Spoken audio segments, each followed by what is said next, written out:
तलासरी व पालघर स्थानिक गुन्हे शाखेची 32,96,500 रुपयांच्या गुटख्यावर बेधडक कारवाई।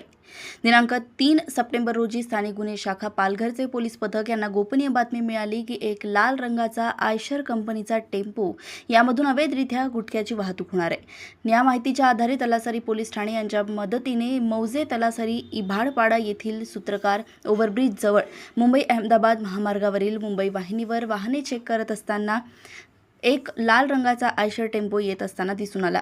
सदर टेम्पो चालकास टेम्पो बाजूला घेण्यास सांगून त्यास व त्याचा साथीदार यास नाव व पत्ता विचारले असता त्यांनी आपले नाव बाळू किसन गंगावणे आणि राजू संजय कांबळे असे सांगितले।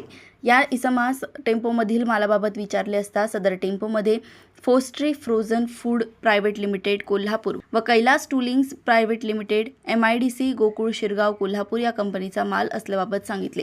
परंतु त्यांच्या हालचाली संशयास्पद वाटल्याने सदर टेम्पोमध्ये चेक केले असता त्यामध्ये महाराष्ट्र राज्यात प्रतिबंधित असलेला एकूण 20,96,550 रुपये किमतीचा सुगंधित तंबाखू हा तंबाखूजन्य पदार्थ मिळून आला।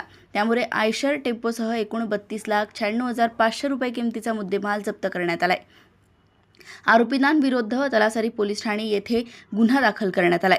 गुन्ह्यातील दोन्ही आरोपींना अटक केली असून पुढील तपास पोलीस निरीक्षक अजय गोरड यांच्या मार्गदर्शनाखाली पोलीस उपनिरीक्षक अमोल चिंधे तलासरी पोलीस ठाणे करतायत। पालघर येथून उपसंपादक मंगेश उईके यांची रिपोर्ट।